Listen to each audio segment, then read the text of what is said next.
Marcia Feldman remembered that we have a whole collection of beautiful furniture that was funded by the National Park Service that was originally at King Gillette Ranch. Some of the furniture may have been owned by King Gillette himself. Some of it may have been Clarence Brown, and others were pieces that the Claretian fathers had accumulated. So when we got those historical pieces of furniture, Dash remembered that there was a beautiful kind of Spanish revival table. And so our staff was able to remove seats from the van that we used for the field trip, load it in, along with a lovely, big, ornate kind of conquistador armchair, and take it to Vista Hermosa.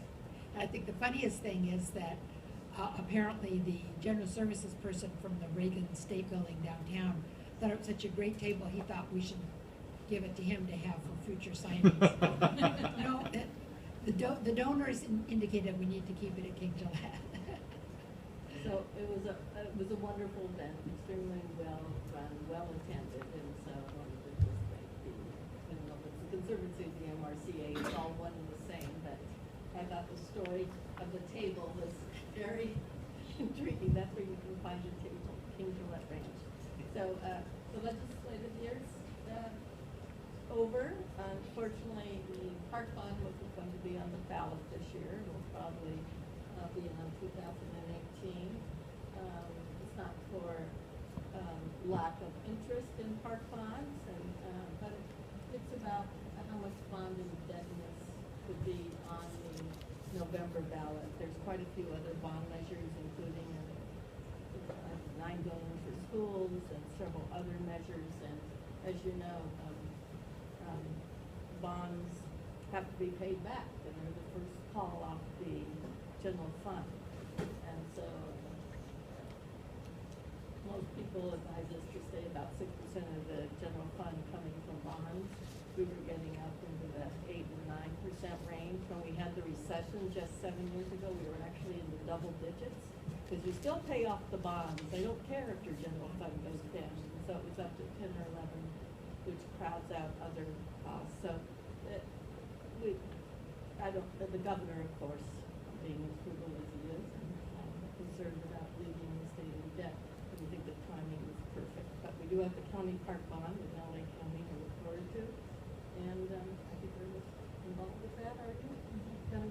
And so not this year, but it's on everyone's to-do list for 2018. Okay, and Steve's going to help me with this one. We did have a rollout of some money for GGRF funds, for greenhouse gas emission funds, and some was some related to LA River? Related to parks. May I turn it over to Steve? Absolutely. Who has an official title as Senator De Leon, and so he knows the subject.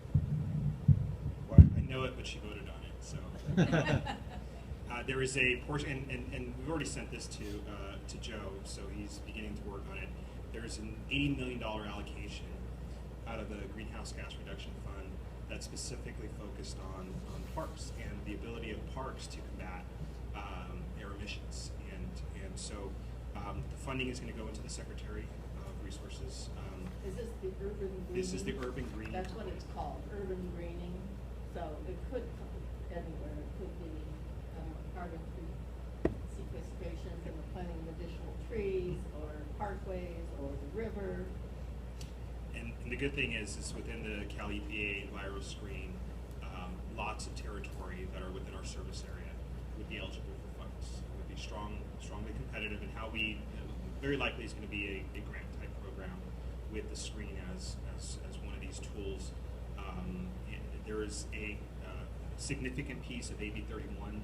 So previously, Prop 84 was distributed by those types of methods, and lots of those ideas were incorporated into this additional $80 million that's in this year's allocation. So even though we didn't get the park bond out, even though we're still working on the LA River, there is a piece that is going to be eligible for some work, especially in the areas that have contaminated air quality issues to deal with. So